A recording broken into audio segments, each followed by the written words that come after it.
Welcome back to Malezi. I'm still in studio with Celine Opuch, a parent, and we're still talking about tantrums and discipline. Now, we have a few comments and questions that have been coming in, actually a lot of them, but we just picked a few to read. And the first question, Celine, is that from a parent in Kericho. She just says, Rosalind from Kericho asks, how do I handle my child who develops tantrums whenever I need to go somewhere?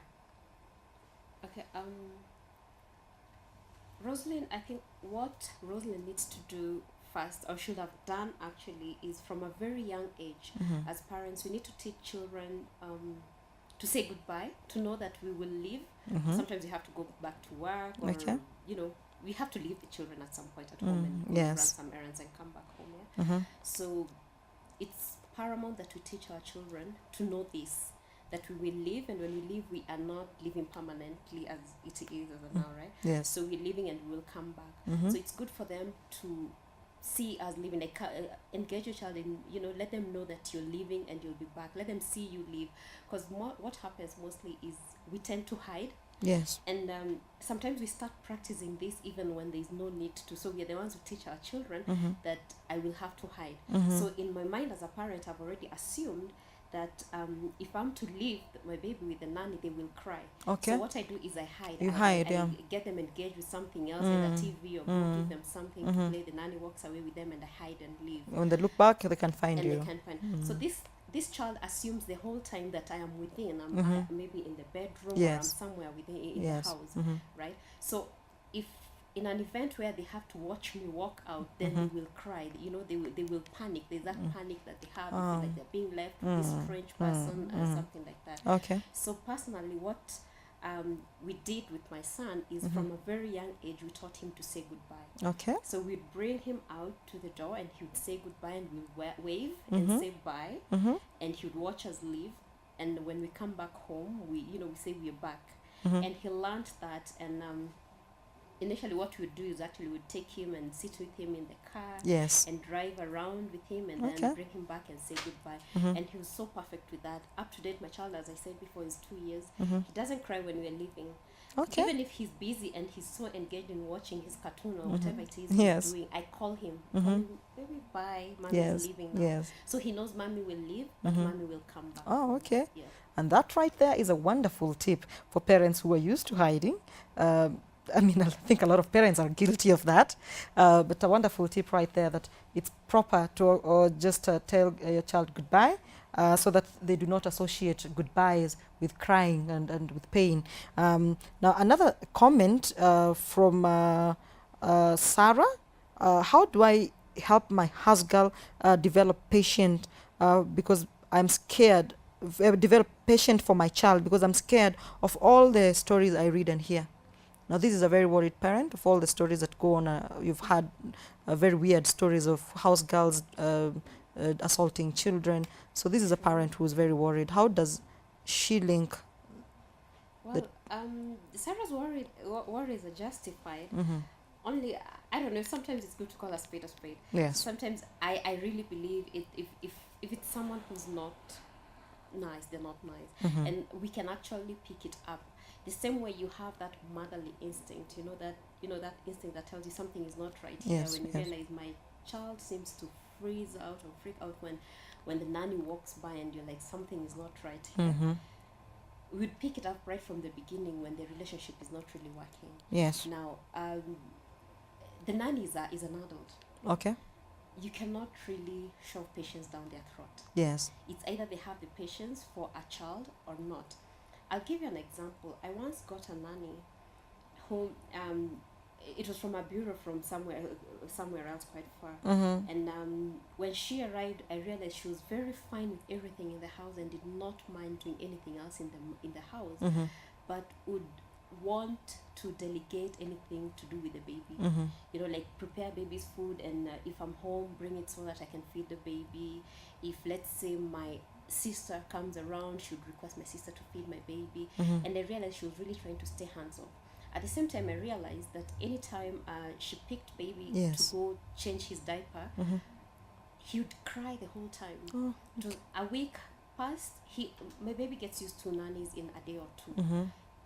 It was a week, and there was still that tension, that serious friction and all. fear. So I sat her down and asked her, "Are you fine with little babies?" And she was I told her, "Please be honest with me, because it's paramount that I know and understand from you, from where Yes. exactly your standpoint, Yes. so we're able to work together." And she told me, I'm not good with with little babies. I Oh, thought your child is old enough, Yeah. to sit down, feed yourself and all. So I released her to go, and I got someone else. Having said that, as she said, try to train. Okay. Give them a chance. Of course, don't like, okay, my baby doesn't like them, leave. Yeah, the next one leave. comes, baby doesn't like, leave. Yes. And all, yeah? Yes. But give them a chance. Again, we as parents, sometimes what we do is, I get a new nanny and I'm about to, let's say, go back to work or something, but I sit with the baby the whole time. I'm the one carrying my baby, I'm the one bathing my baby, feeding my baby, and then on Monday I hope to wake up and leave the baby with the nanny. So basically these are two strangers.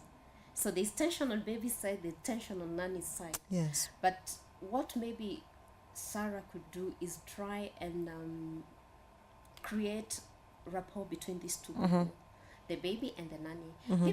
Give them a chance to try work together, to Yes. try be together, to create a relationship, basically. Yes. you know. Yes. Maybe she could stand out and be in her bedroom and let them be together. Send baby, take this to auntie, take this plate to auntie, go ask auntie to give you some drinking water. And when baby does that and realizes, oh, I could ask for water and this auntie would give me water. Yes. I Yes. could give her this and she'll just take, and maybe in that time the nanny is also trying to be playful and all. Yeah. Then they create a relationship. Okay. Step out, go take a walk and let these two be Relate. together, Don't just be there holding your baby the whole time, and then Then hope one day that you have you're to waking leave. up and going to work from 8 to 5, and they Yes. have to be To together start, and perfectly yeah. fine, you know. From Because perfect then- strangers, and they have to now start getting to know each other. Sure. Yeah. So create that relationship when you're still there. When Yes. you can still correct a few things. When Yeah. you can still see, is this really gonna Work out or not. Maybe not. Okay. Okay. And Angela asks that my child is 4 years and he still throws tantrums. Is this normal? Normal, not normal. What I would say, tantrums is something that we'd mentioned this earlier, Ron. We need to take care of tantrums Yeah. from as early as possible. Yes. So how far children take tantrums depends on how much we're willing to deal with it as parents. So at 4 years, Angela, your child can speak, can answer you back, can tell you if they have a problem, if they want something, if they do not want to eat something, or they do not want to be somewhere. So this is a child you can actually Interact with. You can Yes. engage them and know what the problem is. So if they're having they're still throwing tantrums, it was probably not taken care of Yes. from the beginning. And if I may mention something, children are really sort of like an open script. Yes. It's up to us parents to write on it whatever it is that we want to What write. you want to write. So if you want to write discipline, that's what your child is going to grow up knowing. If you want to write junk food, that's what they're going to grow up doing. You know? Yes. It's up to you to manage it into the right thing. An example, I know of certain, they are friends, yeah, who chose to bring up their children in whereby when the children are young, between 0 and 5, they believe they need to clear their house so that they just have furniture and that's it. The TV is up the wall, everything is very far, and there's no antique, no nothing. Why? Because the children will break it. And well, that is nice for that house setup, but then now when they come visiting someone else, it's chaotic. Because now they're seeing everything that All not over been the- yeah, seeing, they've they're not been touching, seeing, they're touching, and they yes. become a nuisance to you. So you to would rather that these things are introduced to them from an early age. They break Yes. them. They learn. Or teach your children. Personally, I chose to teach my child Yes. to see this thing here and not touch. How is that? They are children, so they will definitely touch Yes. at the beginning. But no, you shouldn't touch that. After a few no's, they kind of get, if I may use the acclimatized to that system. Yes. This sits here and I do not need to touch it. It's not part of my toys. I do not need to play with it. So if I'm invite you to my house. You find my house has everything. I have my antiques. I have everything. Yes, everywhere. and baby has been And trained not to touch Not to touch whatever and is all not that. relevant. So Yeah. deal with it from an early age. Okay. It's not too late. 4 years is not too late. Yes. But you have to work on it. Mm-hmm. At 4 years, you can introduce spanking, but I'd also like to underline one thing. Spanking is something, or caning is something that you'd have to control. You have to make sure that there's a very good, clear line between violence and disciplining, so that it does not escalate to be violence. Where, Yes. you know, now parents are being violent and it's child abuse and all that. Yes. And again, control it. Who can cane your children? Let's Yes. say it's in a household where we are mixed, extended family. Who can cane everyone, or it's just the parents? Yes. Maybe you decide it's just us, the parents, and everyone else just reports the issue to Yes. us. And on that spanking note, I would wish to take a short break, but first I would wish to leave you with these comments as you just digest on them. When a child hits a child, it's considered aggression. But when an adult hits a child, it's considered as one of the most top forms of discipline. We all know spanking is a top form of discipline, which children actually dread and fear. So we'll see you after the short break.